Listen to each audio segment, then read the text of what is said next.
Yep. Hey guys, we have connection. All right, good to see you all here. I'm just let this contraption not connect when I'm down in my man cave, so I had to scoot upstairs and make the connection, and then retire back to the man cave. Wild man, I'm still waiting for this live show. Well, here it is, man. Here it is. Who else we got in the house? Oh, Wild man, you were the first one here. Very cool. Yes, dear. Cool. Welcome along. Here we go. Steve Sadusky, good to have you here, man. Right, let's get this thing settled down, mounted, plugged in. We can get down to the important stuff. So, what's going on, guys?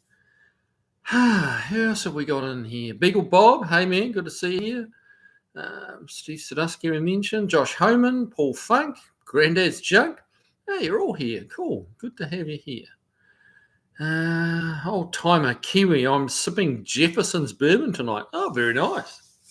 Very nice. Good stuff.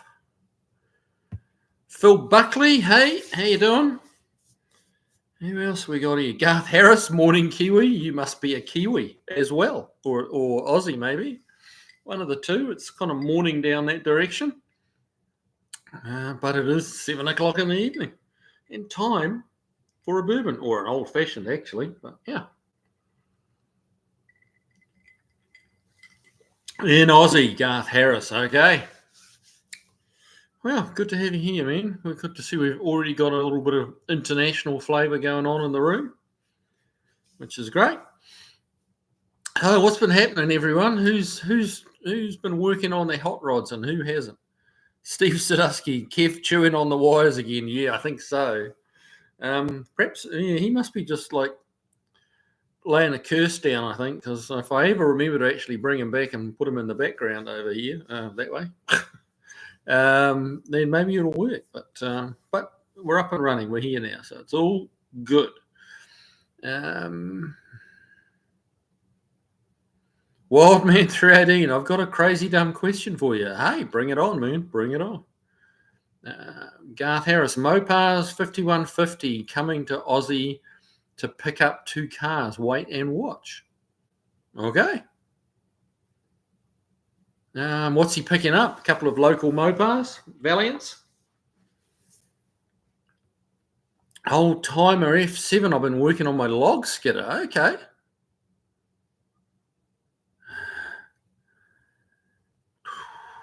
Log skidder. Well, okay, cool. That's fairly energetic stuff, I would imagine. What else is going on? What do you have to do to it, man? Was it not going? Have you got it running? I'm like, what's happening? J. Russell Finch, okay, you said to check in the update on the Plymouth electric seats. How's it progressing? Yep, next question. Shit. Yeah, I do feel bad. It did. Actually, Steve nudged me to remind me about doing something about it. And yeah, that was about as far as it got. And it's just super, super busy. Yeah, I'm kind of, it's starting to wonder whether it's ever going to slow down. Yeah, I've gone from booking people 4 or 5 months out to just now telling people we're just not taking any more work at all. End of story. Sorry, can't help you. So I don't know. Hopefully that'll lighten the load a little bit. Garth Harris, GTX V code and an RT Charger 71 V code. Okay. Yeah, it'd be cool to see an old 71 Charger. That'd be cool to see over here. So he's bringing them back to the States. Steve Sadusky, hey Kiwi, were you able to clean out the coolant system on the GTO? Yeah, well, no. Thought I hadn't. We flushed it, put some other, some of that Red Devil flushing agent through it, and it seemed to be okay. And yeah, about 40 miles later, it blocked up again. Only this time it didn't block up at the thermostat. It's actually blocked the cores in the radiator. And it did get a little warm, but the warning light came on and the customer parked it. So that was very clever. I did tell him to kind of be very vigilant about when he was driving it, just in case. I really didn't think it was going to give me any trouble, because it seemed to just flush out nicely and be super clean. But whatever it was has migrated to the cores, and we're just getting no water across the radiator. So it just started getting warm. So so that and this we really only determined tonight.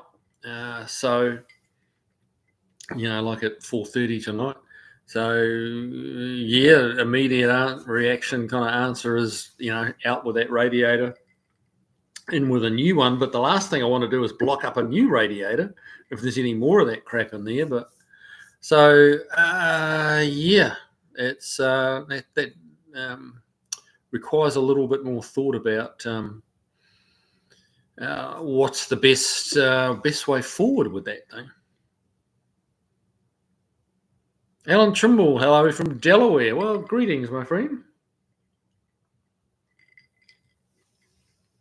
Steve Sadusky, that was some serious goopy goop. It really was. And I kept a bit of, I dumped a bunch of it out of that thermostat housing and let it dry out. And it was just a crusty, kind of granular, once it dried, granular kind of powdery stuff, to use a technical term. Exactly what it was and what it was all about, I don't know, but it does seem to have blocked, the cross-flow radiator in it now. Which is frustrating, but it is what it is. Someone, there's speculation as to whether it was, a radiator sealer, some sort of stop leak type stuff that was in there. Now I have seen stop leak, block up cores, like tubes on a radiator, but I've never seen it block up a thermostat and thermostat housing the way that did. I mean, that thermostat housing was just full, absolutely full. But the other thing that was a bit weird about that it was on the downflow side of the thermostat housing, because the water comes up out of the heads, up through the thermostat, out through the hose, and then into the radiator. And all of that crud was on top of the thermostat, because the thermostat kind of sits horizontally on the crossover. There's a crossover pipe between the two heads. The thermostat sits on the top there, and all that weird shit was on top of the thermostat, not backed up. In my head, I would have imagined it would get stuck under the thermostat more than sitting on top. None of it makes sense. I'm at a bit of a loss, I'll be honest. J. Russell Finch, cool, good to be busy. Well, the day goes fast, I do know that. That's definitely a thing. Old timer, it's a Deere 748G-3, and the steering cylinder needed repacking. It was a bitch to take out and reinstall, but $450 to have it repacked at the local hydraulic shop. Well, that saved you some money, didn't it? Garth Harris, the dollar. What do you mean, mate, the dollar? The dollar's, I'm not sure what you mean about it, by that, bud. Oh, okay. Read the next line. That'll help. The dollar has dropped. So one Aussie dollar equals 63 US cents. Buyer's market for the USA down in Aussie and New Zealand taking their cars back. Well, it's not surprising, because the New Zealand dollar is even less. That was down to like 55 US cents. So, I hadn't really thought about it would definitely be worthwhile in the American market to be buying cars from Aussie and New Zealand, because the exchange rate is it makes it very advantageous. Alan Trimble, is there a real radiator shop near your shop? The last one near me closed 20 years ago. The last one near me closed 8 or 10 years ago. Yeah, they're gone. They're gone. I mean, it's a radiator that could be stripped. You could take the tanks off it and clean the tubes, but there's no one to do it.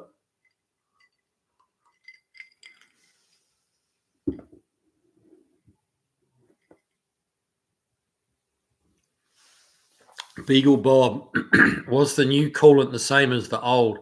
Different types will mud up or gel when mixed. Had anyone else added different coolants before it came to the shop? That I don't know. I don't know whether anyone had added different coolants. There was water in it. It was a tiny bit low when it rolled into the shop. I just topped it off with water, didn't add anything to it. And then after we flushed it, I just refilled it with water because I didn't want to put any coolant in it. And it's not cold enough to have to worry about freezing. So I just put water back in it. And the thing was, was full of water when it came to me. So it hadn't spat any water out, but it had got hot. So was the thermostat opening? Yes, it was. We ran it this afternoon and let it warm up and heat cycle, and the thermostat did open, but there's no water flow across the radiator. It's trying to push it through the radiator, and you can feel the hot water creeping up along the top hose.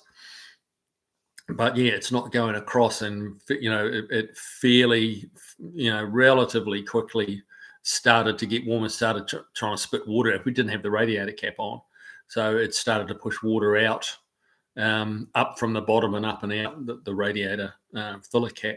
So yeah, it's and it was a brand new thermostat that we put in. So I have every reason to believe it is working exactly as it should. Just the radiator's not. Dave, could all that goop come from the heater core? Just a thought. Disconnected the heater core, actually bypassed it.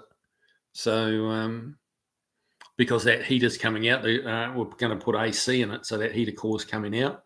So I bypassed it. So we'd just take that out of the equation for that reason.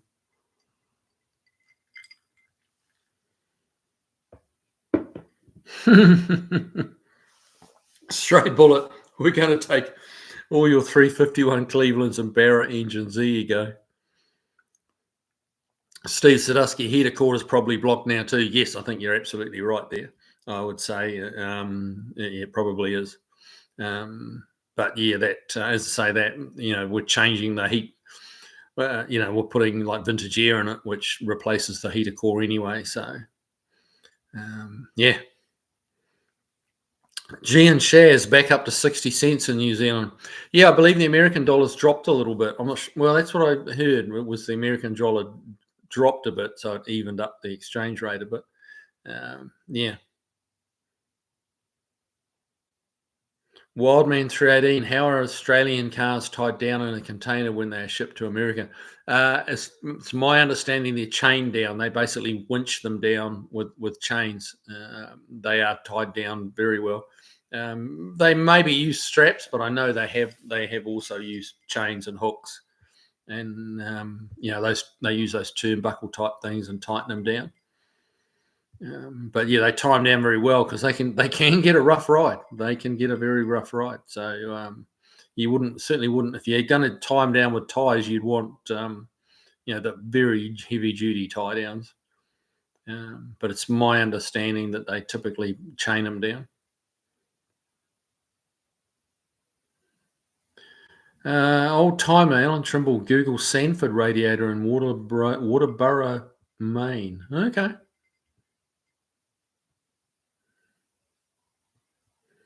J. Russell Finch, goop could have been added and the car sat unused and coagulated. Yeah, it's so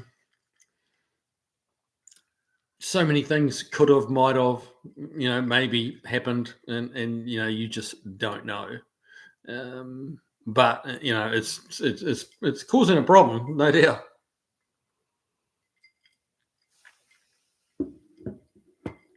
So yeah, I guess it's going to be. I'm not quite sure. I know I have seen somewhere a filter system for your cooling. Because what I'm really nervous about is putting in a nice fancy new radiator in it and having it block up as well. Now filter is going to block up, but at least you can clean a filter. So what I'm definitely going to do before I give it back to the customer again is probably thinking, and I'm really thinking as I'm talking to you guys, that inline filter might be a good idea, and then I can just run it, drive it a few miles, check that little filter, and wait until I'm completely happy that we've got rid of that shit out of the system. If anyone's got any brilliant ideas on a alternative flushing chemical, as opposed to the old Red Devil stuff, I'd be all ears. Danny Boyd, 302 Cleveland's too. I don't know that I'd bother with a 302 Cleveland. I guess, mind you, the Boss 302 was a Windsor with 302 Cleveland heads on it. But those Cleveland heads, they're big heads, big valves, big ports, and they need a big engine underneath them. The 302, I think, is a little small for the Cleveland heads. Unless they're really pulling high RPMs like the Boss 302 was designed to. That was an 8,500 RPM engine. So obviously at those RPMs, you do need some breathing. You need some port size, some valve size, because you're getting the velocity through sheer RPM, the velocity through the ports. Old time Alan Trimble, you can ship to them and they will do you right. They are exceptional. They get stuff in from as far away as Florida and have repaired mining equipment radiators. Interesting. Gosh, it's a big radiator in this Pontiac to be shipping anywhere. Interesting, though. It's a thought.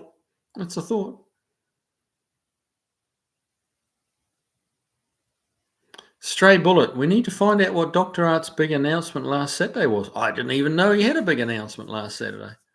No idea what that was about, I'm afraid.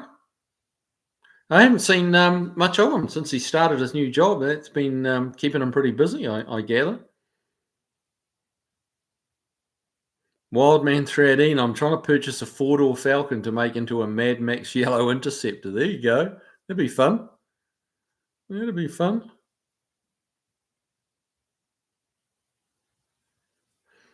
Dave, how long does it take to get to New Zealand from New York? I'm due for a vacation. New York. Actually, I'm not sure I don't think they fly from New Zealand to New York directly. I think you'd have to probably, where would you have to fly to? Maybe I think they fly into Chicago, and then maybe Chicago, New York. You're going to have to do an inland flight to get to an international airport that flies to New Zealand. I know they go to LA, obviously, because that's the closest point to New Zealand. Dallas, and I think it's Chicago they fly into direct from New Zealand. And then, you'd have to hop from New York to one of those airports and go. From Dallas, it's about a 15-hour flight. From LA, it's about a 12-hour flight. Don't know what it is from Chicago, but there's minimum is going to be, the closest one is LA, and that's like 12 hours. And trust me, it's a long flight in economy. It's a very small seat when you're in economy for 12 hours.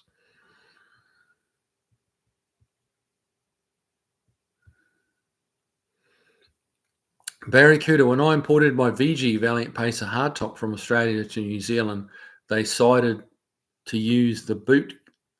They decided to use the boot key. They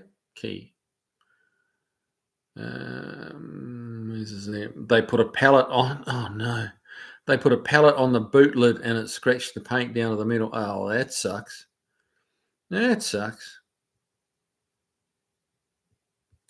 Huh. Well, that sucks. Danny Boy, 302 Cleveland is cool just for the novelty. Good point. That's true. That's true.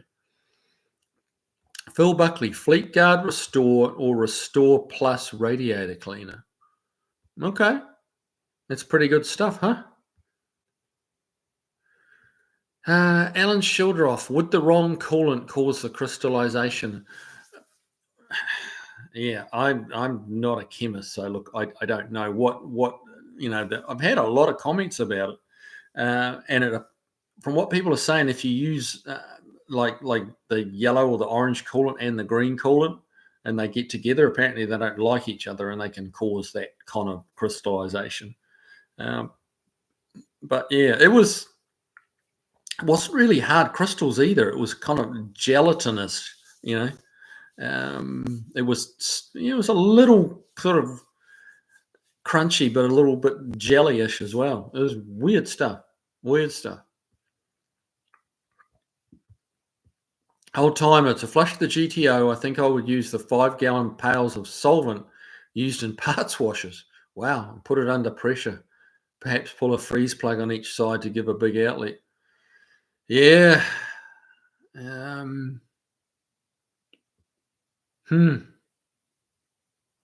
solvent used in parts washers. Well, yeah, it's a tough one. And I've got a few things bouncing, and this was literally like 4:30, 4:45 tonight. And the engine did get a little bit hot. It's not a new engine, and the customer wants to put new heads and a cam and stuff in it. And I'm just wondering, part of my brain is going, maybe it's time to like actually pull the engine, refresh the whole engine, put the good heads on it, and at the same time, obviously as part of the rebuild, the block would be thoroughly cleaned. That's another angle to look at it from. And I've got to give it some thought and come up with my best advice for the customer. Because he was lucky this time. He was paying attention, and he listened to his car, and he heard it pinging a little bit, and it doesn't usually do that, or hadn't been doing that, and it started pinging quite a bit, and and it was smelling a bit hot. So he said it didn't smell quite right, so he shut it down and rung a tow truck. So kudos to him for that. He didn't absolutely kill it, and it starts now, and it sounds just fine. So yeah, it's it requires a little bit of thought and discussion with the owner, and just see what he doesn't want to do is have it keep breaking down on him, because then his wife and his family are going to be like not want any part of it, which just spoils the whole show. So we've kind of got to get it right this time for him. So J. Russell Finch, I'd run water and kerosene to clean it out. Okay. And why water and kerosene? Just the solvent ability of the Kero? Alan Trimble, 30% vinegar is an effective cooling system flush, but be prepared to replace the radiator and maybe some freeze plugs before you use it. Yeah, and this sounds good. I mean, white vinegar is would be pretty good. I can, that makes sense, because that does, that'll eat up rust and stuff like that too. By the time we do all that, be prepared to replace the radiator. Well, we're already prepared to do that, and maybe some freeze plugs. Well, if getting it freeze plugs on an Oldsmobile with that wide V8, it just pushes it, closer to actually pulling the engine completely and freshening it up. That's definitely one of the more top options I'm thinking. And just be done with it. Just get it new, get it fresh, and thoroughly cleaned.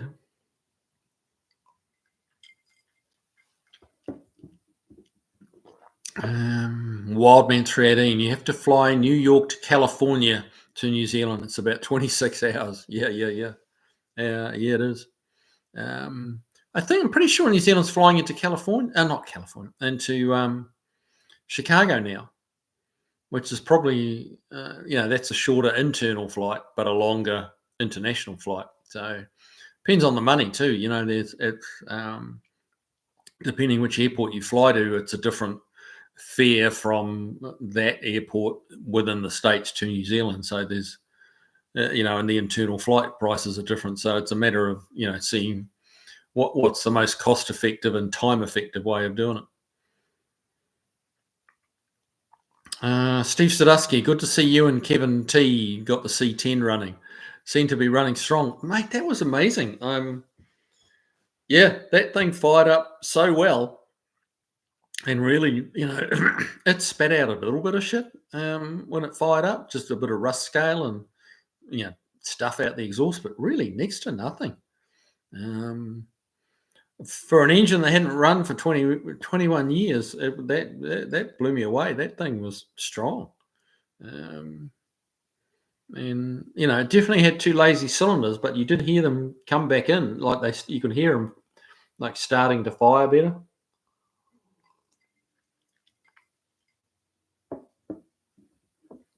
Granddad's junk. Epsom salts works well. I think it's magnesium sulfate. Yeah, you're gonna have to do something. Paul Funk, Houston and Los Angeles. Yeah, Houston. Houston. I know Dallas did. I didn't realize. Or am I mixing them? Maybe I'm mixing up Dallas and Houston actually. I've only ever flown to New Zealand out of California, so out of LA. So, but I have had people visit us that have come in through Texas. I'm going to say Texas because I can't quite remember whether it's Houston or Dallas, to be honest. Wildman, I flew from northeast Pennsylvania to Atlanta, Georgia, then to Los Angeles, then to Melbourne, Victoria, 24 and a half hours. Yeah, it's an ordeal, isn't it? Wow, that's a lot of northeast Pennsylvania to Georgia, to Atlanta, and then to Los Angeles. Wow. Yeah, that's a long trip. I mean, like when we came back from New Zealand, I kind of timed it, and from when we left the house where we were staying in New Zealand to pulling back in the driveway at our house, it was like 27 hours. It was a long trip, man. Paul Funk. It may be Dallas, mate. No, it's probably me that's wrong, buddy. Paul, it's probably me, but it's one of those two, Dallas or Houston. I'm thinking it's Dallas because Houston's like right on the far coast, really. Remember how big Texas is. And I think Dallas is a little more central. So, but who knows? It's one of those two.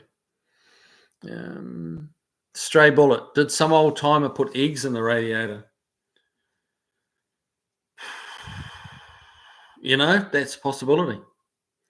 That would kind of explain how gooey it was.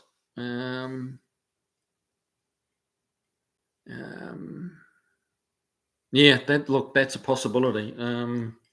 And yeah, whatever it is, the subject, the important subject now is how do we get it out of there? How do we get it all gone? Because I do not want to put like another $500 radiator, not another a $500 radiator in it, and have it block up and have no one that can clean it.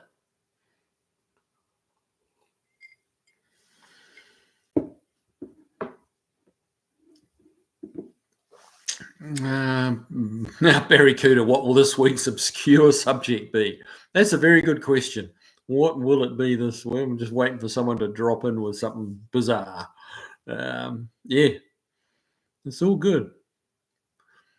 Dave, thanks, guys. I will need a day in LA to break up the trip. Can't sit in a plane for 20 plus hours. It's hard work, man. It's not a bad idea. I mean, there's plenty of things to do in LA. Yeah. But stay, a day. I would do a day and a night. I would kind of, you get into LA one day, and then fly out the following day. Cost you another night's accommodation, but at least you can kind of have a bit of a decent sleep, recharge, and just have the one, 12-hour block. But But yeah, when I've done it, it's usually been like a 5.5 hours into LA, and then you kind of hang around for anywhere from 3 to 6-7 hours, and then back on a plane. And it's brutal. Jeff Clark, stop leak or gel add-ins and time don't mix, particularly on cars that aren't driven a lot. Yeah, well, of course, that car was parked for a long time.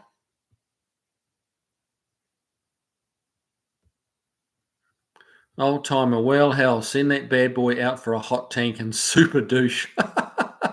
Only makes sense. The end result will give peace of mind. Yeah.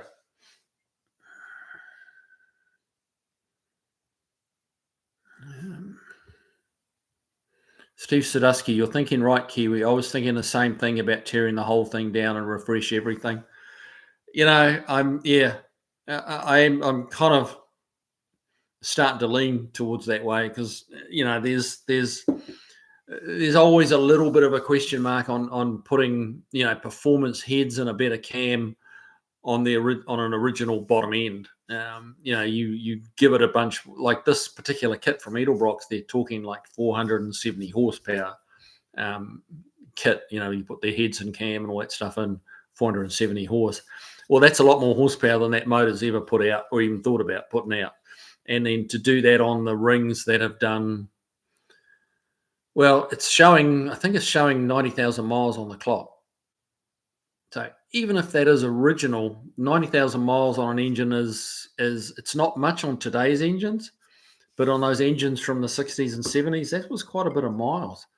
And it certainly doesn't smoke. It sounds like a strong engine, but you go and ask it for another 170 horse-ish, assuming it made, around 300 when it was new. That might, it's not, yeah, and you throw those other factors in, it's like, well, maybe we just do the engine. Maybe we just do the engine.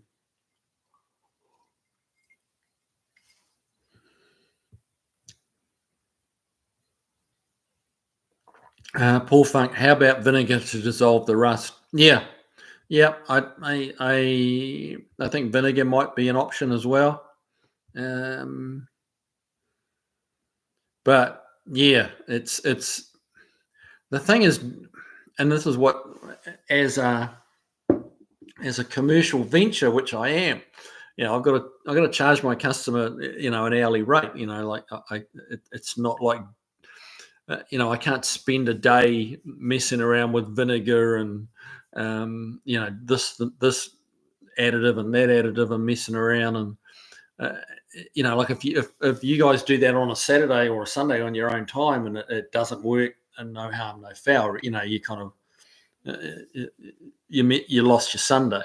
If I'm doing that for a customer, I can't charge him all that labor if it doesn't work, and I can't afford to give my labor away either. So you've kind of got to come up with what is the best solution all round, taking in the cost, the time, the reliability issues. He made it very clear today that he doesn't want the car breaking down again, and I get that. He got stuck there waiting 4 hours for a tow truck. With his wife, and that's just that would not have been much fun. So we've got to get to the bottom of it and make sure it doesn't happen again. And I'm really thinking, if we put a new radiator in it, we rebuild the engine, new water pumps, new this, new that, new AC with a new heater core. Whatever this mystery substance is or was is gone. So I think that's a fairly serious contender for options of what to do. What else have we got going on here?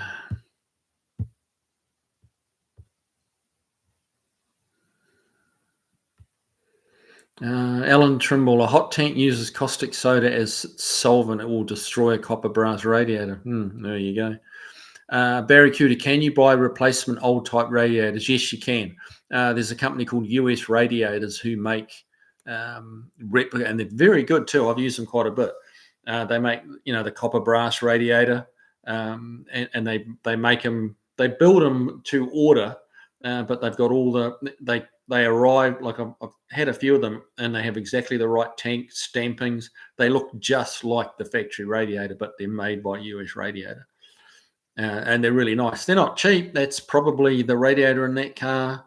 Like a replica of what's in it now is probably going to run $850 US.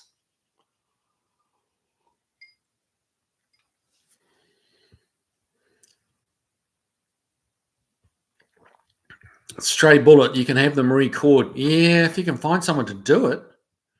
I'm not aware of any radiator shops near me. I'm not aware. There might be, but I'm not aware of them.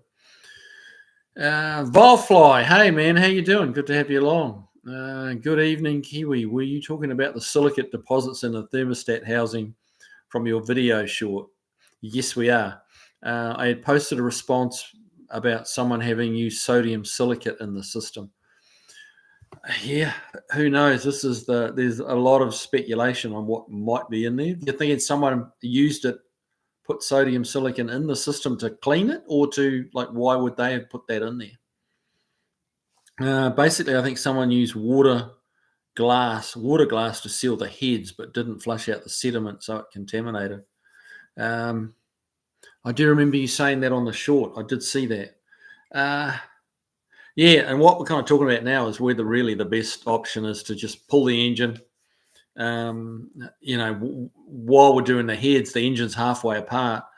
Rebuild the bottom end of it. Hot tank the block. Get it clean, new radiator, new water pumps, all that stuff, and just be done with it. And have it right.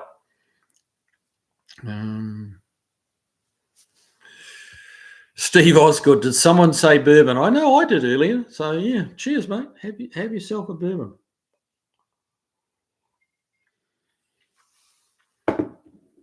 Fred and Nick, how are you, man? G'day all, just clocked in. Kiwi, you were talking last week about inline carbs for Fords. Check this website out. He casts intake manifolds for them and in the States. Huh. Okay. I presume... Check this website. You need to tell me the website, buddy. I'm sure you're going to do that in a minute, or it might be lower down. Jeff Clark, have a low mileage 77 Monte Carlo that sat with a lot of stop leak. The only answer was rebuilding the radiator. Thankfully, found one of the few people who could rebuild it with the original tags. Yeah, it's hard trying to find people that do that. Paul Funk, Dave, you should visit Lake Taupo and Rotorua on the North Island. Yeah, you should. It's beautiful there. It's beautiful. Barracuda, when I was booked to fly from Cairns to New Zealand, the flight was cancelled and they put us up in an expensive resort hotel for a night with all-you-can-eat buffet. Best food ever. I didn't complain. You got looked after well, mate. Good for you. Right. Eric Wilson, you was right, Kiwi. I found an adapter plate kit to adapt my 6.2 litre to the AMC 727 in my Wagoneer. $600 from a place called BJ's Full-Side Jeep. Oh, there you go. Awesome. Glad that worked out for you. Dave, try this bucket of whatever solvent you choose. Yeah. Stray Bullet, 4 hours. He must have used AAA. Bingo. You're absolutely right. AAA. They are the worst, man. AAA are the worst.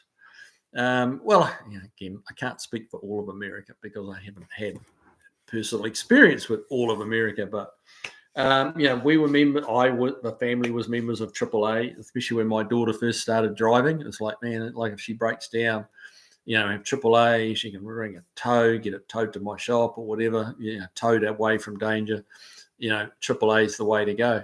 And sure enough, her little car broke down on the interstate, on the wrong, well, not really the interstate. It was a fairly busy highway on the wrong side of Nashville, uh, and she was with three other young 16-year-old girls, out doing what 16-year-old girls do, just cruising around. And the car broke down, and so we ring AA. That we'll go and get them. And several hours passed, and they were still there waiting on the side of the road, in a not so good area at like 6:30 at night. And it's like, to hell with this. And we drove over there, picked the four of them up, and I rang Andy's Towing, which is the guy that normally does my towing for me, and paid $65 and got it towed. And that's it. No more AAA. We didn't renew the membership, and and I had so many customers complain about how slow AAA are. So no more. And that's my daughter's under instruction. If her car breaks down somewhere that's not good, just ring whoever, me, a towing truck company, but not AAA. Anyone but AAA.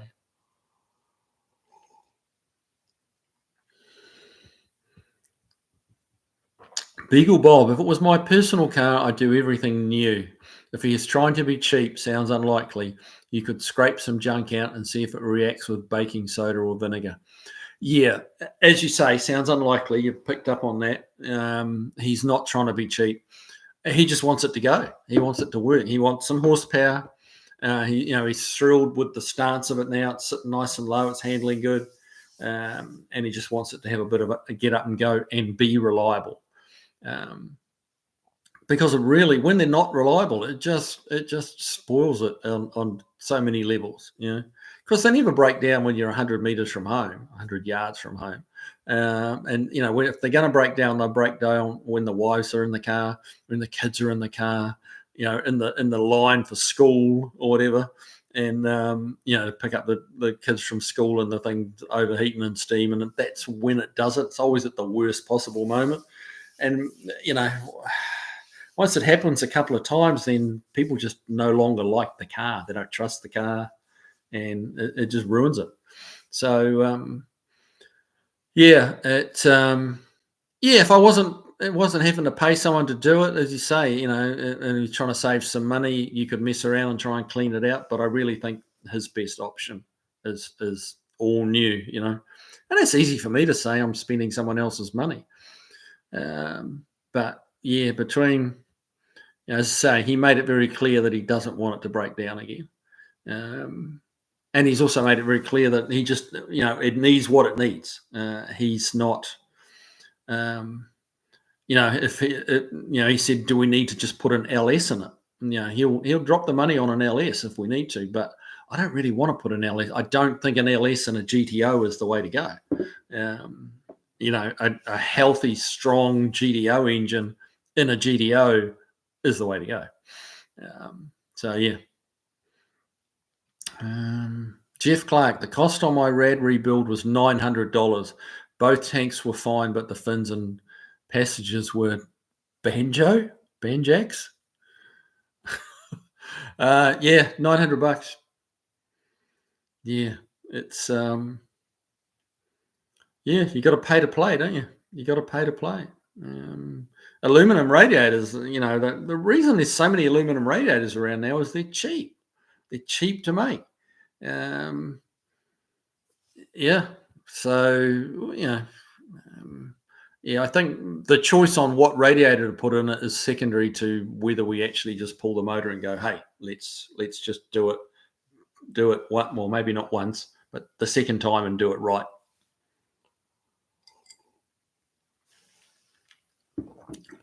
Redneck radiator shops are hard to find. Absolutely, they are.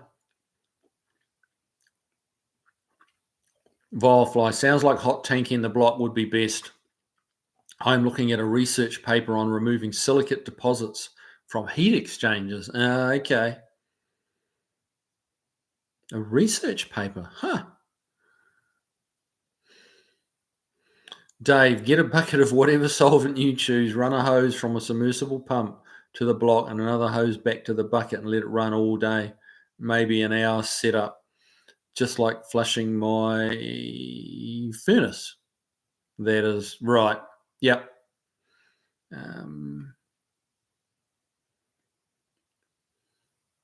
Yeah.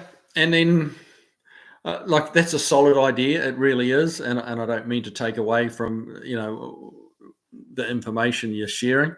But we do all that time and effort, and then we've still got, a 90,000 mile short block that we're going to put new heads on.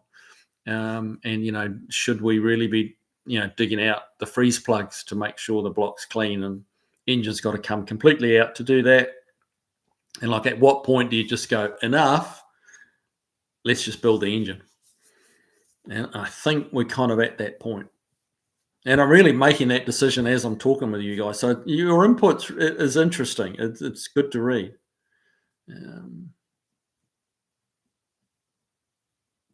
Barry Cooter, how difficult would recoring a radiator yourself be to do?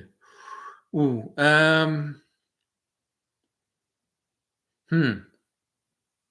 not something I'd be wanting to try, to be honest.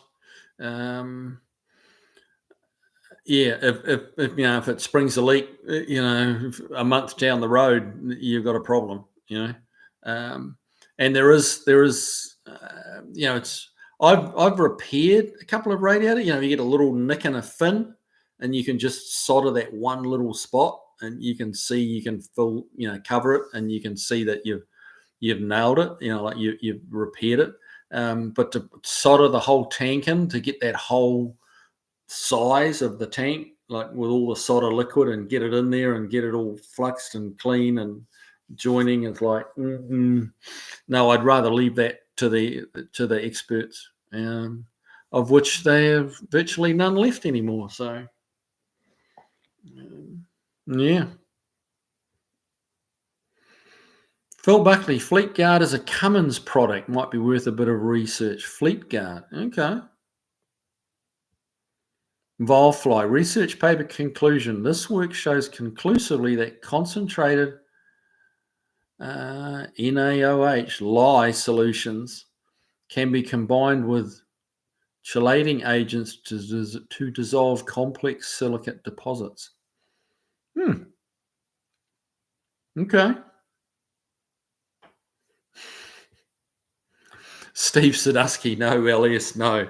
Oh, look, mate, yeah, I agree with you completely. And someone's, LS is kind of the hot, everyone who's got a hot rod knows what an LS is, and it's a very popular swap. But, if it wasn't the real deal GTO, then maybe, but it is. So, yeah, I'm not going to let that happen, guys. Don't worry. I'll put my salesman's hat on and make sure that that he gets talked into a Pontiac engine.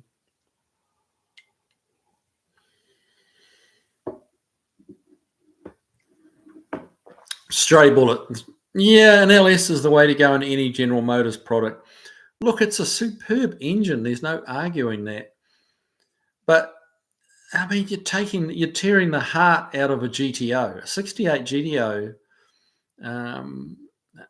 should have a 68 GTO engine in it. Again, I guess this is not written in stone anywhere.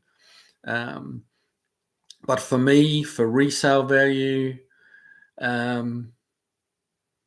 yeah, you'd be hard pressed to talk me into putting an LS in it. You'd be very hard pressed. Yeah, Steve Sadusky, keep it old school. I agree. I see your point, Stray Bullet. I really do. And it's a superb engine, with all the fuel injection and the electronics and the aftermarket support. Yeah, it screams as the obvious choice, except it's a GTO. If it was an old Le Mans, then yeah, maybe, LS might be the way to go. But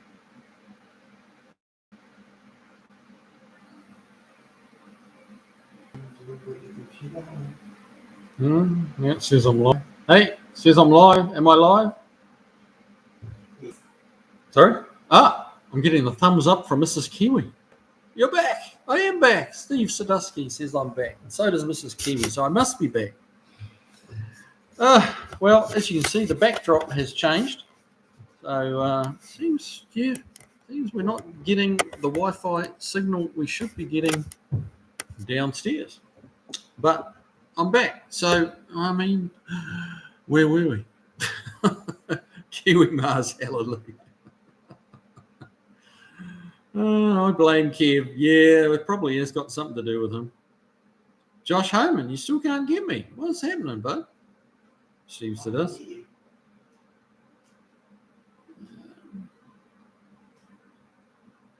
Okay, do I start talking or what? What do I do?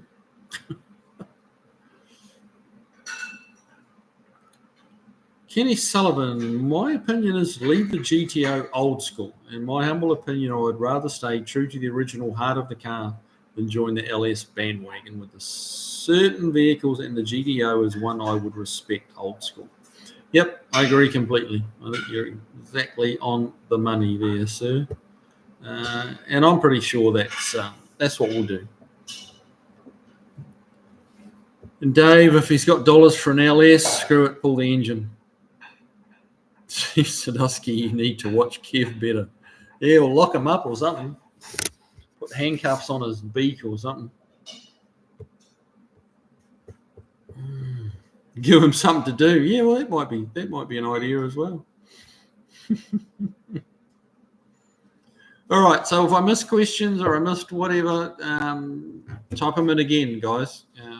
So sorry about that interruption. It would appear normal services have been re-established. So, yeah. Hopefully we won't have any more drama. But, yeah, you get to look at the wall in my dining room instead of the wall in my man cave.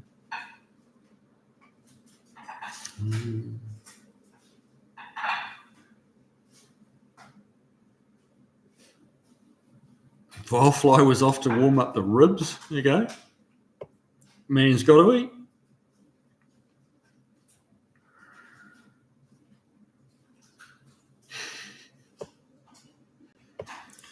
All right.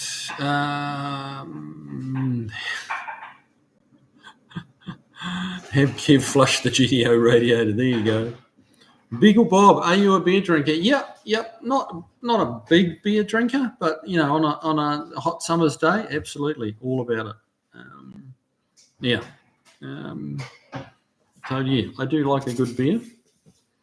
Josh Homan, he's back now. Well, that's good. Stray Bullet, does the GTO have a 389? No, it is a 400, apparently. According to all the specs on it, it should be a 400.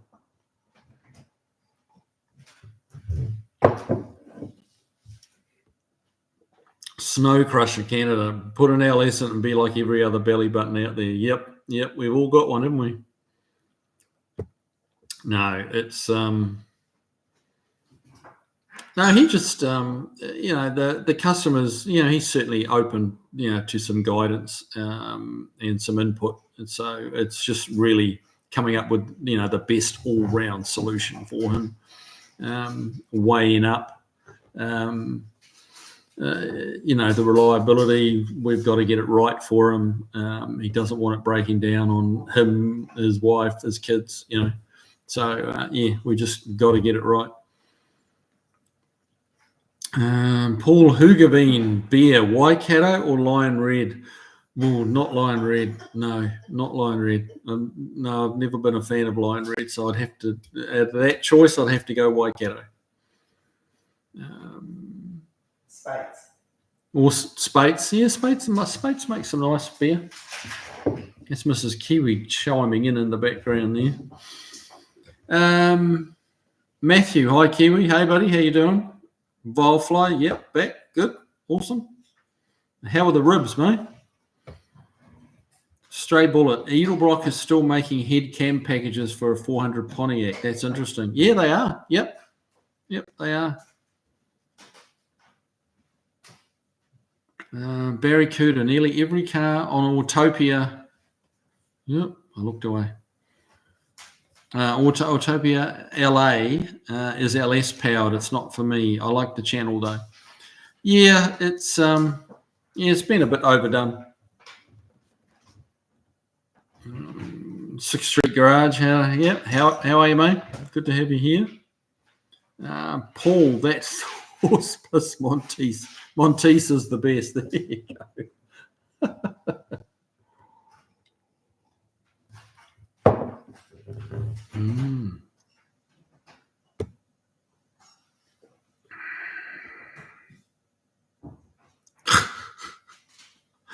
Don't care too. If the client wants reliability, tell them to buy a Toyota Corolla. Yeah, that's no. No. Yes, reliable car, yes, but it's not. It does not have anywhere near the kudos that a 68 GDO drop top, rag top, convertible, whatever you want to call it, has. It is no, it has about 0.01 cool factor as opposed to the GDO, which has that's right up there on the cool factor. Matt Boonen, Spate's got no mates. Haven't heard that one. That's a good one. Volfly, great. St. Louis style ribs. They used a rub seasoning. Oh, very nice. Steve Sadusky, I only drink beer. Oh, fair enough. Yeah, I do like, I get too full on beer. If I have too much beer, I get full and I kind of get over it, and then I want some top shelf. So, but yeah, I mean, me being full of beer is like consists of about, 4 cans. It's not a lot.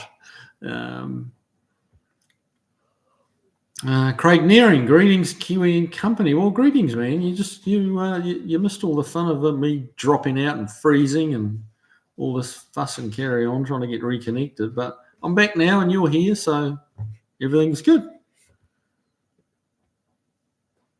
Paul Hugavy, a 1UZ?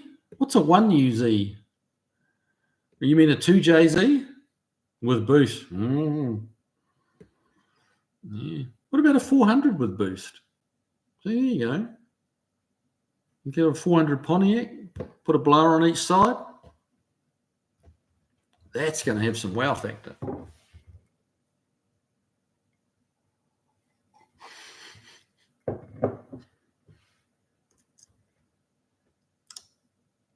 Barracuda.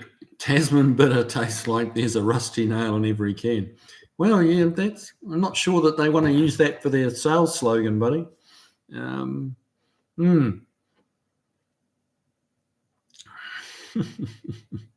Stray Bullet, even in the morning, Steve. Well, I don't think he meant in the morning. Yeah. Steve Sadusky, that GDO is a nice car. Refreshing the motor will give him longevity versus taking chances. Yeah. I'll talk with him tomorrow and tell him what we found and just lay out some options for him. I suspect a engine out rebuild is in its near future. Volfly, I think the Egyptians for beer. Yeah, they're the first recorded kind of beer, wasn't it?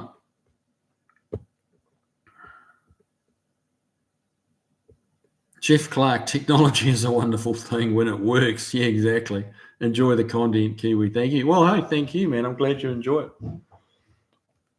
Paul Hugavine, V8 Toyota. Yes, you're a V8 Toyota fan, Paul. That much I have been able to ascertain. They're good V8s. They're good V8s. Absolutely, they are. Matthew, Kiwi, do you think you will go to the no-name nationals one day?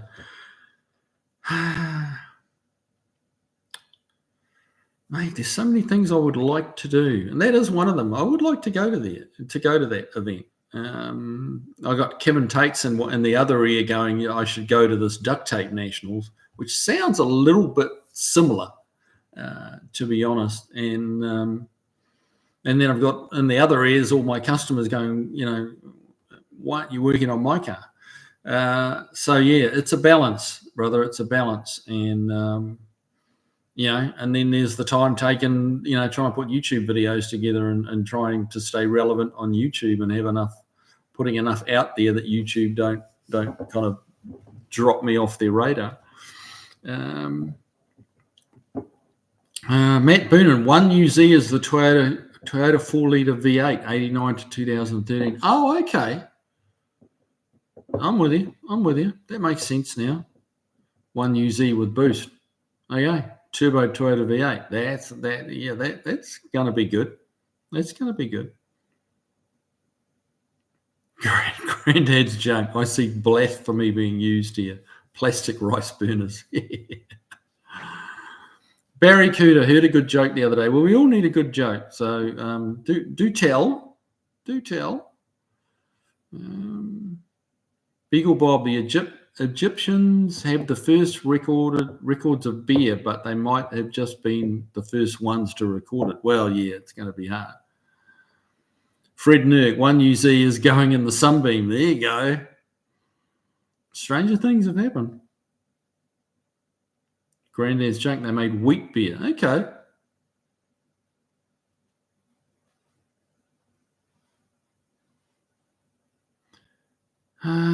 Stray Bullet.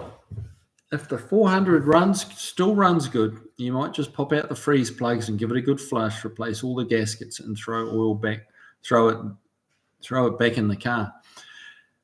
Yeah. I've kind of weighed that option up. The thing that goes against that option is the fact that the customer wants to put aluminum heads on it, heads in a cam kit and get, 450 horse out of it, which is doable with aluminum heads in a cam.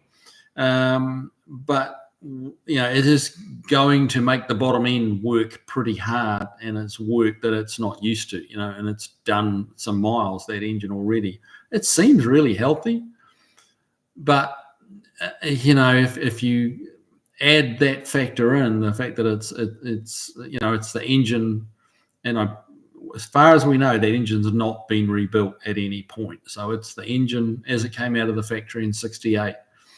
And then to ask it to, up its horsepower output by 50%, and for the, the pistons and rings and everything to still be happy, is probably a little bit of an ask, and we might have gotten away with it. But now I'm kind of thinking, between pulling the engine to pull freeze plugs and flush it with the heads already off, we're most of the way to tearing it all the way down. So maybe now would be the point of actually saying, yeah, okay, maybe we're a little bit ahead of time. Maybe we don't absolutely need to do this, but it's a peace of mind thing. Once all that's done, you've got a new engine, you've got plenty of horsepower, it should be reliable. You're not going to have it, suddenly start consuming oil because you've, thrown a lot more top end at it and left the bottom end original. And they have been known to do that, start using oil, when you, and I've had engines that even you just pull the heads because it's blown a head gasket or something like that. You pull the heads off, and or it just needs guides or something like that. So you pull the heads off, you freshen the heads up. You kind of do a valve job on it. You give it a bit more compression, maybe that it had, and just make the top end strong, and it loads the bottom end, and the bottom end goes, I'm out. Like, what about me? I need some love too. And then the bottom end starts letting you down. And then you've got to take the heads off again and do it, do the job over. Whereas, we're going to be 2/3 of the way into a complete rebuild. Let's just go the extra third and be done with it, because what he doesn't want to do is to be doing all this again in 12 months when it starts using oil. And I'm speaking on his behalf there. He hasn't said that to me, but I know, speaking to him today, his mindset is that He just wants this thing to be golden and just run and not have to worry about it.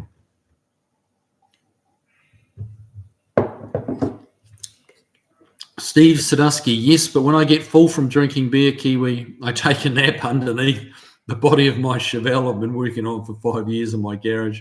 My friends get worried they can't find me. Steve's missing. Go and look under the car. There you go. That's funny. Paul Hugavine, Saab is the daily driver, 9.3 Aero. That's an interesting daily driver. I mean, pretty solid kind of stoic cars, though, aren't they, the Saab? Yeah. It's an interesting car in New Zealand. Is that a Japanese import one? Or is that a New Zealand Saab? I know they imported a lot of those Saabs from Japan. Matt Boonen, Leopard is the only beer that has the animal that comes from labelled on the front as a panther piss. Really?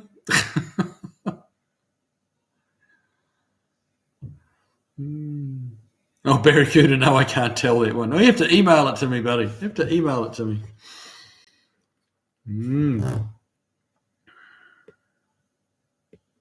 Beagle Bob, have you talked about Tesla? Oh, my God. Have you talked about Tesla swapping yet? I haven't seen the moderator around, so I dare you to say that. Yeah. No. No, on so many levels, no. No. I actually, just for a laugh, I suggested that to Mrs. Kiwi on her Sunbeam, put an electric motor in it. Ooh, boy. Yeah, she lost her sense of humour. Let's just say that that option was quickly withdrawn from the table. No, in many colourful ways, no.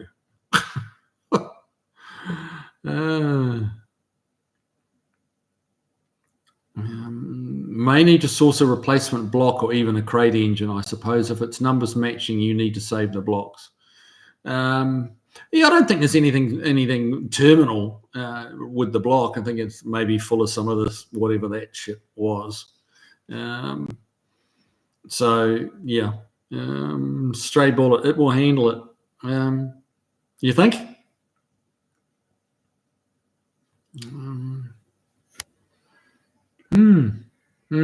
Trouble is, if it doesn't, then you kind of, and this is it again, because I have to come at these issues with a different headspace than you guys that are doing it for yourself, because I'm doing it for someone else and someone's paying me to do it right. So I have to be able to be 100% confident that I'm doing it right.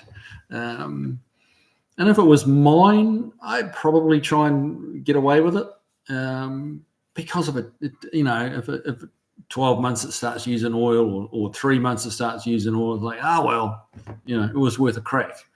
But when someone's paying you an hourly rate, like was worth a crack is not good enough.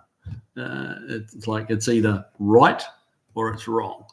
That's your two options.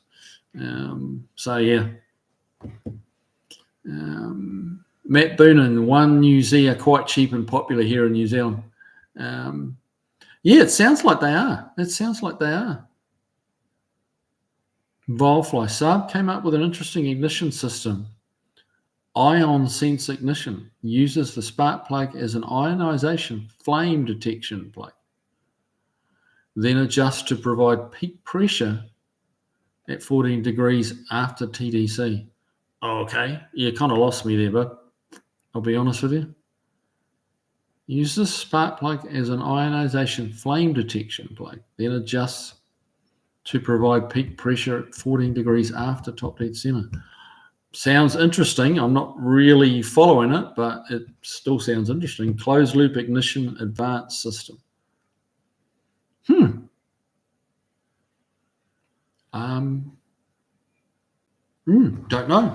know. It's it does sound interesting. but it's not making an awful lot of sense as we speak, I'm afraid. Stray Bullet, you'll get to have a good look at the cylinders when it's apart. Yes, absolutely, yeah. I mean, that might make the decision a bit easier, like pull the heads and see what we're looking at. It might have a bunch of wear and it might, it might have ridges on the bores that need, indicate it needs a 40 thou rebore. Like you don't quite know what you're going to get once you pull the heads. So that's another way of attacking it is just say, okay, let's pull the heads and see what we got. That's an option. Yeah, I'll be talking this through with the owner, but I have a feeling he's going to say, "Nah, let's just do it. Let's just do it." The conversation I had with him this afternoon, I really suspect that's what I'll give him that option of just popping the heads off and having a look. I will. It's not a bad idea because they got to come off anyway. So yeah, and then we can take it from there. But I think it's not going to take much to tip them over into just pull the engine out as a whole, ship it off, get it done. Jeff Clark, throw a 427 side oiler in the Sunbeam. Shelby would be proud. Wouldn't he be proud? Yes. Yes, just a bit too big and heavy. Just a bit too big and heavy. I have seen in England some guy had it's not a 427 side oiler, but he put a 390 FE into a Sunbeam. And yeah, he did get it to fit, but it had no inner fenders in the front because there was just no room for them. It was in there, but it looked to be very nose heavy.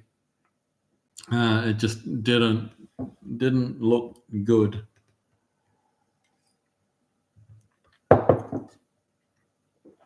Now, I mean, I know they put 427s in the AC Cobra, but if you actually look at those two cars, the Sunbeam versus the Cobra has a very long nose on it, and it has the firewall is a long way behind the front axle. So there's actually room to put the engine, even an engine as big as a 427, to still put it behind the front axle, or at least mostly behind the front axle. The Sunbeam does not have that kind of engine bay room. If you look at the side profile of the two cars, you'll see the Sunbeam's a lot shorter nose on it. Because it was never designed to have a V8 in it. They had a little teeny tiny engine in it. And, but they're quite the AC, which was Siddeley. I think it was AC Siddeley originally, and then it became the Cobra. The layout of that car is much more with the driver right on top of the rear axle almost, and a long nose on it. The Sunbeam is just not like that. They actually have a little teeny tiny back seat in them, like a sideways seat, and then the driver sits further forward, and the front fender, like from the front of the door to the wheel arch, is a lot shorter on a Sunbeam than it is on the AC Cobra. That big block is like, I've seen it done, and it didn't look promising. It didn't look like, wow, there's a good idea. That was not what went through your head.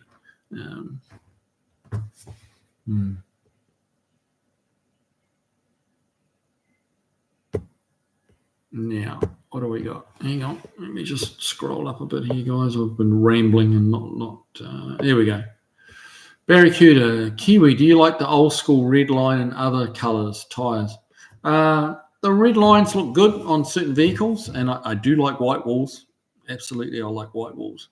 I think white walls are cool, and depending on the car, the wide white walls look great on the right vehicle. Yeah, and the red lines are like, I think they look good on the later 60s muscle cars. Always look good. Like a later 60s muscle car does not want to have white walls on. No, but the red lines, yeah. So But again, it all comes back to that personal preference. But yeah, I am a fan of the red lines and white walls. Vilefly, I suspect you will find a cracked head on that GTO. There has to be a reason they use water glass to seal it. Yeah, it does make you wonder, doesn't it? And you know, if we're going to put aluminum heads on it, I don't know what will happen to the old heads. But Alan Schildroff halfway to blueprinting it. Yeah, exactly. Barracuda Saab assembled Valiants in Sweden. I'd heard that. Yeah, I think you might have mentioned that before. Is that what that might have been you that I heard it of?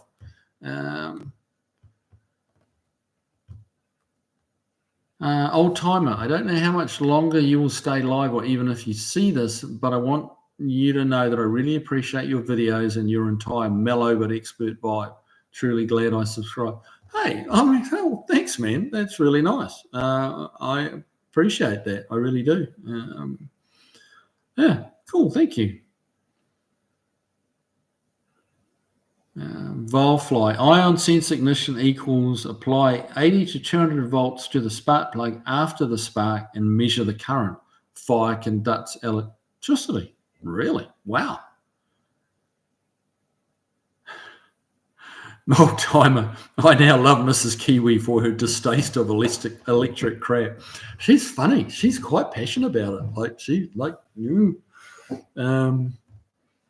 Yeah, I think if I said, look, I'll buy you a brand new electric Porsche or Audi or whatever, like a high dollar, she'd be like, nah, don't want it. She's very quite passionately anti-electric. Yeah, it's quite funny. She's not having it. I think part of it probably for her would be, and it's what a lot of people have trouble with electrics, is range. They call it range anxiety.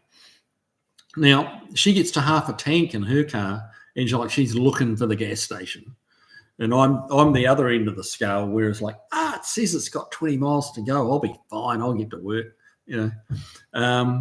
she gets down to like 200 miles left in the tank and she's like, I need to fill up. Where can I fill up? Is there a gas station nearby? Where can I fill up? And so to stick her in an electric car that she can't just top up with ease, I think would just send her over the edge. But anyway, Beer Rose Garage. Hey man, good to see you here. Haven't seen you here for ages. Hope it's all going well for you, buddy. Beer Rose finally got off at a decent hour to catch me. Well, hey man, glad you did.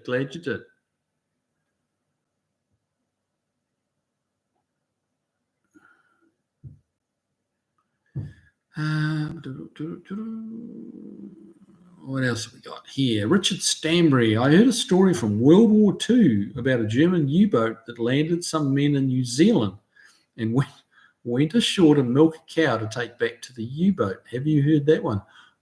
No, I have not heard that one. To my knowledge, none of the people that, the Germans or the Japanese, I heard the Japanese got very close to Australia and were looking at invading Australia. But I haven't heard of any Germans coming into New Zealand. No, that's a new one on me.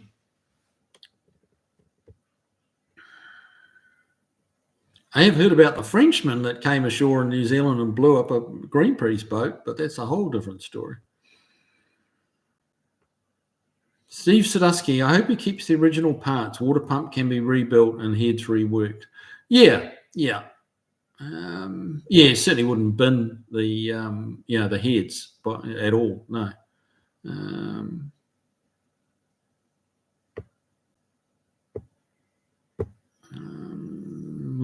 Where's it gone? Old timer, my cousin, an expert on German cars, possibly Volvos as well. Oh, there you go. I get asked more and more about European stuff, German stuff, and it's like, nope. Volfly, the disadvantage of ion sense ignition So it gets sketchy above 4,000 RPM due to the turbulence blowing the spark plug arc around. Could be the reason it only has a cult following. Could well be. 4,000 RPMs is not very much. Yeah, that would definitely be a solid negative, wouldn't it? Old timer, he only does vintage stuff, 70s and as far as the early 80s. That's a bit like me. I don't really even like 80s at all. Barrow's Garage. Isn't the AC Cobra a lot wider track width over the Sunbeam as well? That I'm not sure about. I think it probably is. And then, of course, the AC, they had the flared fenders on them too, which allowed them a bit more width.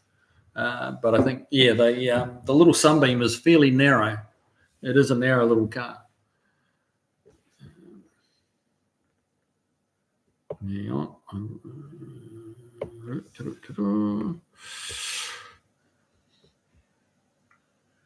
Driveway of Misfits. Good evening, all. Sorry I'm late. Hey, man, at least you're here. That's the main thing. Good to have you here, Chris.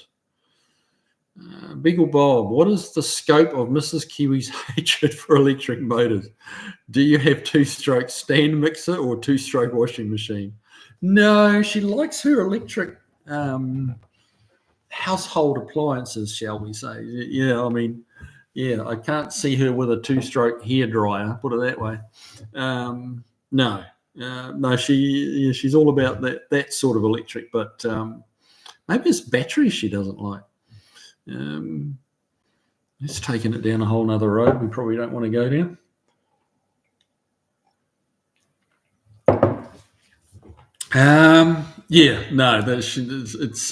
It's battery electric battery powered cars that she doesn't like. Volfly, okay. So they cut out that ignition system above the 4,000 RPM. There you go. Stray Bullet. Mrs. Kiwi knows that it's hard on the fuel pump to drive on an empty tank. Yes, you're right. All right, you're absolutely right. And I should know better, but I have a habit of leaving it to the last minute to fill up. And I know I shouldn't. And I told the kids the same thing. You're absolutely right. You shouldn't really let them go much below, or if at all, below quarter of a tank. But she gets quite stressed about her fuel levels in her car. But I just imagine in an electric car, and you've got 80 miles to go, and then you're going to need a 3-hour recharge. That would be it. She'd just be like, drive it into the nearest dealership and trade it in. That wouldn't last 5 minutes. Barracuda. In an interview, Shelby said he was not in favour of the 427 and the Cobras and Shelby Mustangs, but Ford wanted them. He liked the small block for handling. Yeah. It's the weight. Honestly, the weight, the sheer size and the weight and the cooling problems that you have because of it. You put that massive engine in a little engine bay, you have trouble keeping them cool. It just brings up a whole bunch of issues. And really, if you want that many cubic inches, they couldn't do it back in Shelby's day. But they're making 427 small blocks Fords now, which would have been a way better option than a 427 FE, because of the weight difference. Driveway of Misfits. Mr. Kiwi, sir, would you talk about how you deal with swaged brake drums when the drums need replacing? Oh, okay. When you've got to press them off the lugs, is that what you're meaning? When you say swaged, where the drum's swaged around the actual lug or the stud, I'm guessing that's what you mean. Stray Bullet. I've heard that U-boat story. I've never heard it. That's wild. I wonder if that really happened. Beagle Bob, I wish my wife would fill up often. I usually find the low fuel light on when I get in. No, she never does that.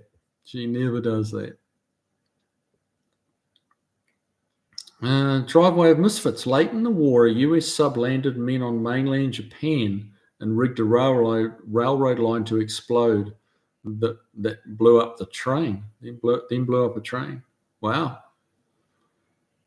Yeah, awesome. Well, I mean, interesting. Not awesome, but interesting. Josh Homan just put a couple of 55-gallon drums on top of Mrs. Kiwi's car, and that will give plenty of range. Yes, it will. It will indeed.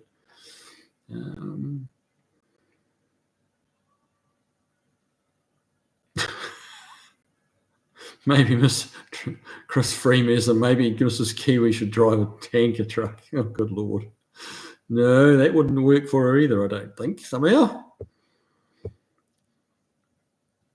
Volfly. In the old days of mapping an engine, they would install multiple ionization plugs to monitor the flame front. The ion sense thing didn't trump modern engine mapping, so it was dumped. Interesting. Yeah, it's all an evolution, isn't it? Like someone thought they had a good idea, and it was probably mostly a good idea, but just not quite. So someone with a slightly better idea gets the win. Barracuda, I think that German story may be true. They took eggs and milk, Banks Peninsula, I think. Wow. I'll have to Google that and see what's online about it. Wow, that's wild. That's fairly ballsy just to get some eggs, and mind you, they probably wouldn't have met much resistance, would they? In New Zealand, nobody would have been expecting, Germans there. They would have probably wondered what on earth to do.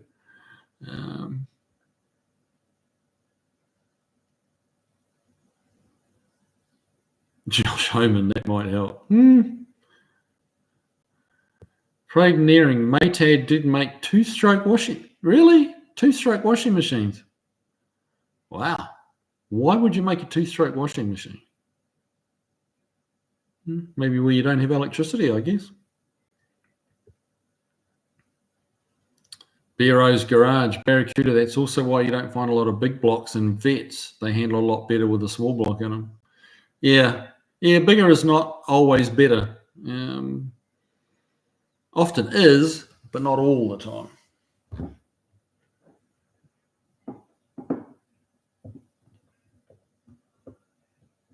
Old timer, Kiwi, how many years have you and your better half been together? We have been together since almost 30 years. Since 96 or 97? 97. 1997. So yeah, 28 years. Quite a while. Married not that long. Oh gosh, how long have we been married? Probably going on close to 20 years. We're not very good at our anniversaries. We don't. If you ask my wife when our anniversary is, you'd probably stump her. But yeah, we don't tend to fuss about the anniversaries. I'm not sure why.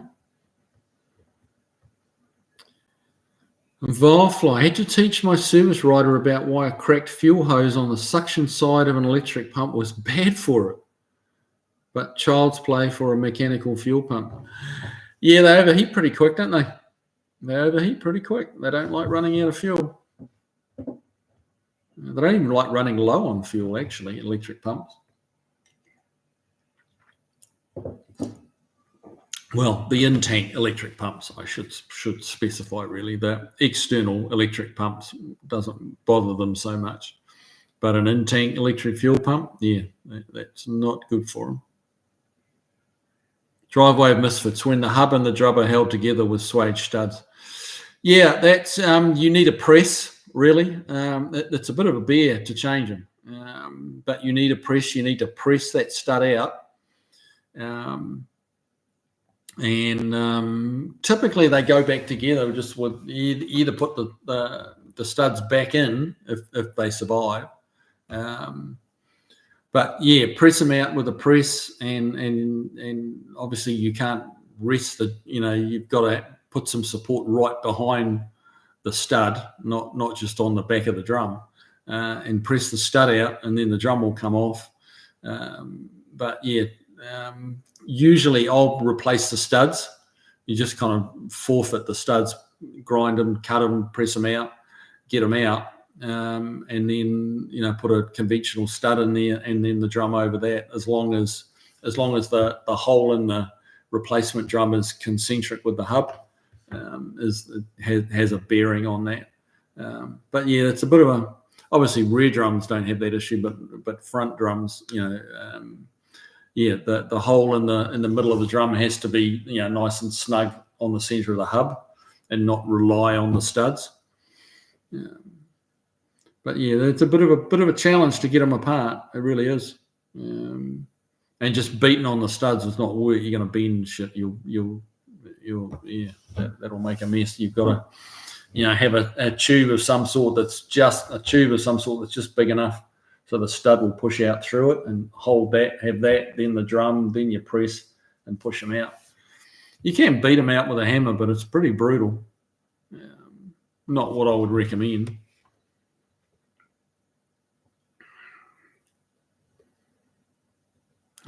Volfly, which is why my favorite trick with a large cam engine is to use the mechanical fuel pump as an assist to the brake booster. The outlet goes to the intake side of the engine. Yeah, you get that mechanical pump with a vacuum pump combination, but gosh, you don't see those much anymore though, do you?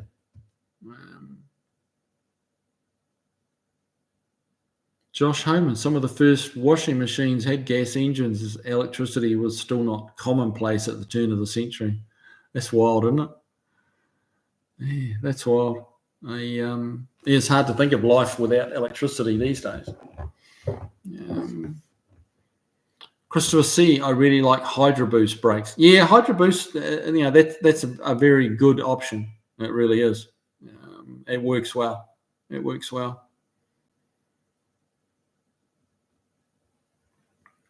Stray bullet, there were still a lot of places in the United States that didn't have electricity until around World War II. Really?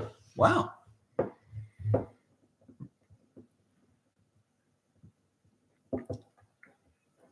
Old timer, I will be a Ford 427 side order lover forever. Sure, the Hemi is better known, but it didn't make more power in the street. And they made way more. And they made way more than the 420. Then Ford made the 427. Yeah, I mean, a great engine, that side oiler. They fixed a lot of issues with it, with that side oiler, but pretty rare and expensive engine. Mind you, so is the Hemi. The 426 Hemi is anything but a cheap engine. You call it a lot of things, but you can't call it cheap.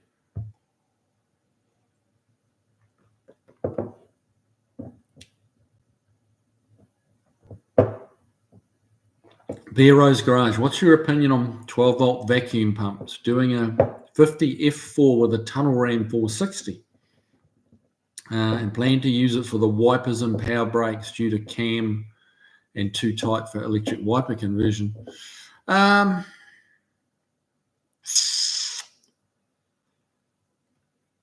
not, sorry to burst your bubble, I've not had a lot of good results with vacuum pumps. Now, that probably comes down a lot to the quality of the vacuum pump. So I would say, yes, I think a vacuum pump works. They certainly used to work in the old days, when they relied on vacuum a lot. But the thing I think a lot of people don't use in conjunction with the vacuum pump is a big vacuum tank. So you need a good sized, that old 57 Buick of mine, that had a big, auxiliary vacuum tank in it because it has got vacuum wipers and it had a weird old vacuum brake booster on it, a really oddball setup, a long, small diameter, but long vacuum brake booster. It was a weird Buick thing. But honestly, the canister, the vacuum tank that's under the inner, like it's hidden in the inner fender, and that would be, trying to remember, probably close to 2 foot and probably 6-7 inches in diameter. So it was, I don't know how many cubic foot, but it would have been a decent amount of, cubic inches, cubic feet of a vacuum tank. And I think that way the vacuum pump can keep pumping, can keep sucking and create a vacuum. And then, your accessories like your booster and your wipers won't like exhaust the pump, almost instantly. But the ones I've come across have typically been just the vacuum pump, and you would get one application of the brakes, and it was out of vacuum. Or the wipers would, just not work well for hardly any length of time, because they were using the vacuum up quicker than the vacuum pump could produce it. Could suck the vacuum. So a nice big vacuum tank in conjunction with a pump, and I think you'll be fine. Volfly, nothing wrong with electric vacuum pumps except the price. They are so very proud of them. Yeah, well, I think the ones I've come across have been cheap ones, which, you get what you pay for, Craig Nearing, I picked up a Saab 99 for cheap due to a mysterious no-start issue. Turned out to be a failed suction hose on the outboard electric pump. Huh. Well, there you go. That would stop it for sure. Driveway of Misfits. Those old Saabs are cool cars. Yeah, I mean they're gaining in pop. Their momentum is kind of picking up a little bit on those old ones. People are do see the cool factor in them.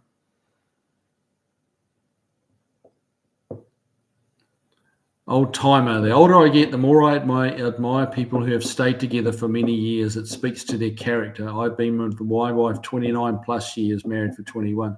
Oh, we're in a similar space, mate. We're not quite 29 years yet, and probably a little shy of 21 married.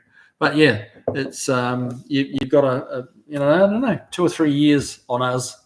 So good for you, man. Good for you.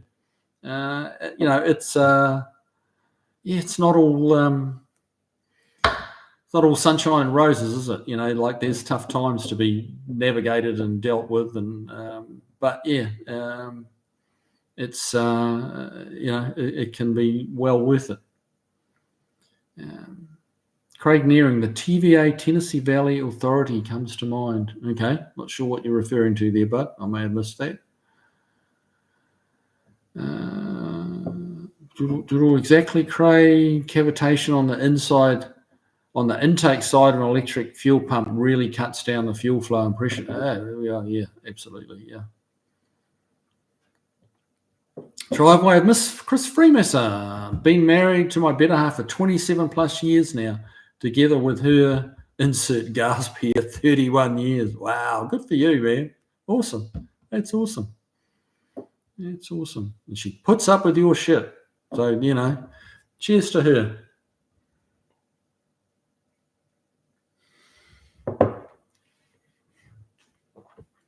Barracuda, I experimented for years with painting red lines on tyres. Finally came up with what works. It involves a Scotch-Brite tape, red base coat paint, and plastic adhesion promoter. Oh, yeah. Yeah, there's a few videos around on YouTube about making white walls on tyres, using various different paint concoctions and, various ways. But... yeah, you certainly don't see them for sale. Like the real deal red lines are pretty scarce.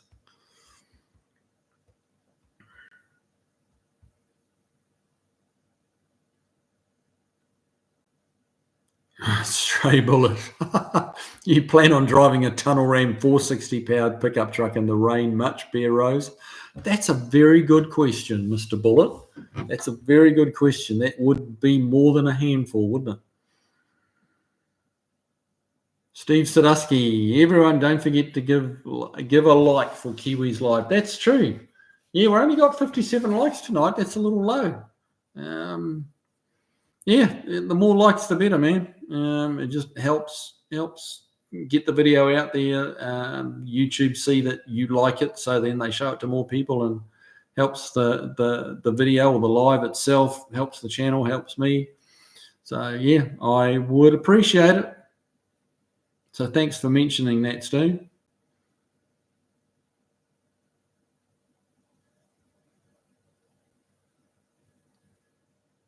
Vilefly, I just have a love of problem solving. I have a tough time turning it off here. I know what you mean.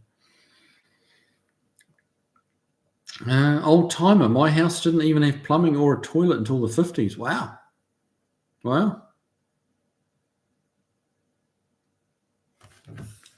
Beagle Bob, I really like how well the Hydro Boost brakes work on my Julie. Yeah, well, anything diesel, it's obviously zero vacuum. And yeah, the Hydro Boost was a huge plus.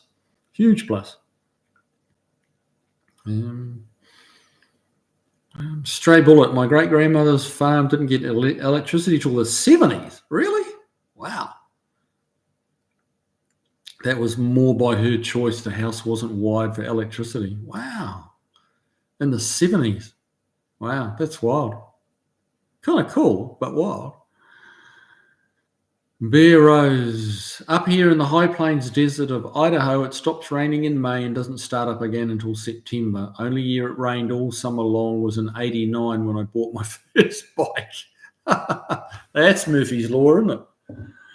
Barracuda prenup, remember it. Oh, yeah. Yeah, prenup's only worth as much as the lawyer you paid to draw it up, or the lawyer she's got to fight it.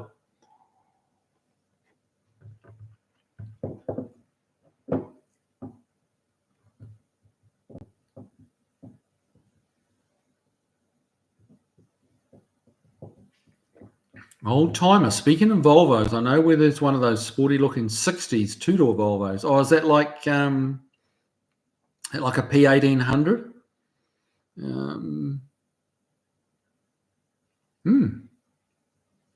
Been sitting there. It's been there since the early 80s. If it's been there a day. Wow.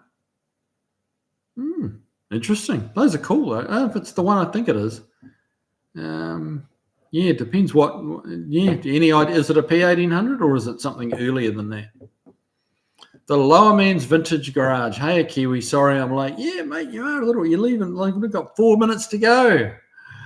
Got lost tearing out the interior of the 60 T-Bird. I need to set an alarm so I don't miss the great channel. Oh, wait. Yeah. Well, thanks. I'm glad you enjoyed the channel. I appreciate that. And but yeah, hey, you get a get out of jail free card because you were working on your hot rod, so that's okay. There needs to be priorities, and you can watch this whole thing, at your leisure.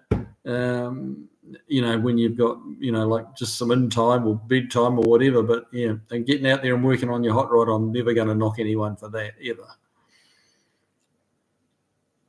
Craig Nearing, TVA electrified the south. Prior to that, not many places in the south had electric power. Oh, that's what you're talking about. Okay, I'm with you. Yeah, it's honestly, it's kind of before my time. I don't know whether it's because, like in New Zealand, I don't ever remember anywhere not having power. But I mean, my memory really only goes back, I was born in 61. I don't really have any memories prior to 65, 66. So, but yeah, just everywhere was electric at that point. Beagle Bob, buying merch also helps Kiwi. There is a link somewhere on his channel. Yeah, on the front page, the main page of the channel, there's a Shopify link there if you need merch. So yeah, have at it. Coming into summer, you guys need t-shirts, and you need good quality t-shirts, which I have. So get on there and sign up for a few and support the channel.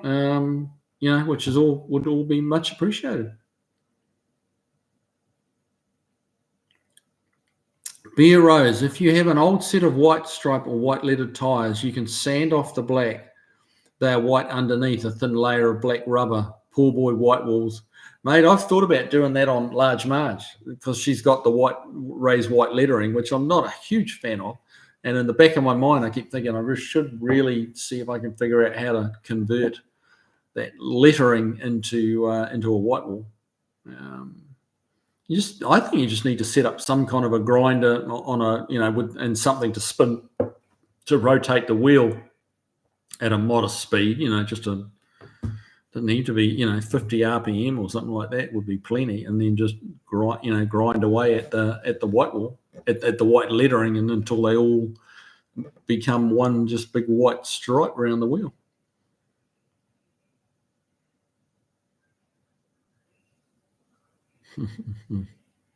John Thompson, late to the party. What are we sipping? This is an old-fashioned made with Angel's Envy. So, yeah, very nice it is too.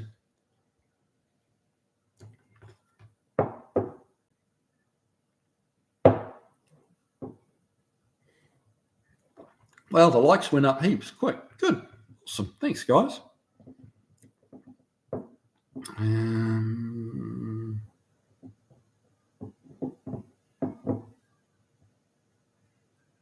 Steve Sadusky, how's the shop truck project going?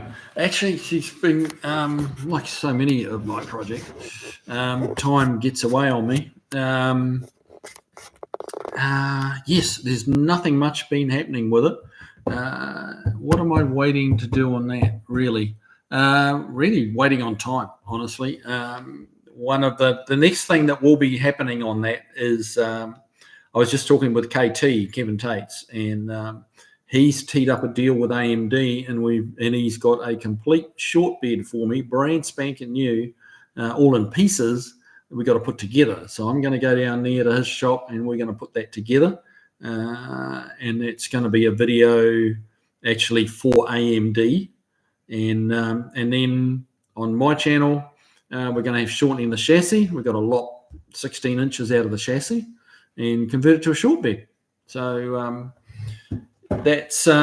that's what's coming along. I've got some wheels for it, which I've got to get, and I did buy a Crown Vic front suspension for it, so we've got to get that in there installed as well. So there's quite a bit coming up on it, but it's had a little lull for a while I've just been going hell for leather on everyone else's stuff. And sooner or later I'm going to catch up. Hopefully it's sooner rather than later, but at some point I'm going to catch up, and then I'm going to dig into the truck and dig into the Sunbeam. So yeah, the truck's just a cool old truck as it sits at the moment, but I've been waiting on the wheels, and I've got 17 by 8s for the front and 17 by 9s for the back, and the back ones were on back order, which they should be coming through in the next probably 2 weeks, and then I have a full set of wheels and nice new tires on it, and it will make it a lot more pleasant to drive. So yeah, but in the meantime, yeah, short bed, front suspension. So yeah, that's a little bit of work, just between you and me. That is a little bit of work. All right, guys. Well, we're at 9:02. It's time. Barry Cooter, I'm an Angel's Envy. I'm sure you are, sir. Kiwi, yes, the P1800. Yeah, they're kind of cool, those things. I do like them. Driveway of Misfits. Cement mixer would spin it around at that speed. That's true. Yeah, it would. Old timer, I always wanted to buy that Volvo and stuff a 289 Ford in it. Mate, that's the way to go. I saw a picture from, it was an old picture. It was on the internet, but it was from like, I'm going to say 60s or 70s. And one was set up as like as a dragster, a drag car. I don't know whether it was funny car or what, but it was, had the big, pretty big slicks on the back of it for the day. And little skinnies on the front and stuff like that, but in a P1800, it was pretty cool. Good looking rig. Beer Rose Garage, 8-inch sander with 80 grit. Cut slots out of the disc so when it's spinning, you can see through it and go to town on those tires, but you smell like burnt rubber for a couple of days. Barry Cooter, you owe us 5 minutes, mister. Well, yes, I suppose I did. I was a little bit late to the party, and then we lost at least 5 minutes in the middle of it, didn't we? Yes, you're right. But I do have to have some sleep time too, guys. But yeah, I appreciate the thought. Bear Rose, great seeing you all tonight. Glad I finally caught up. Yeah, thanks for popping in, man. I appreciate it. It's it's good to have you here. So, but no, really, probably should get going. Everyone's signing out, but yeah, thank you to everyone. Thanks for your comments. It's, again, another interesting night. We didn't have any really bizarre subjects tonight. We've kind of stayed on the automotive. So I guess that's what was a bit different tonight. The different subject was automotive. I don't think we really strayed from that, did we? So that's pretty good. Driveway of misfits. They let Kev out of the prison in El Salvador. How did he get to El Salvador? That's the question. Don't forget Kev for your videos, Kiwi. Yeah, I keep forgetting them. Yeah, you're right. It's got to do better. Got to do better. I'll try. All right, guys. Well, again, thanks for your time. Thanks for joining in. Thanks for the comments, and I hope you all enjoyed it. And I know I did. And yeah, there's 2 hours gone, just like that. And so, yeah, thanks again. Look after yourselves. Get out there and work on your hot rods and have the odd bourbon or three in between there, mixed in there somewhere. And make sure your wife's car's full of gas. And other than that, should be good.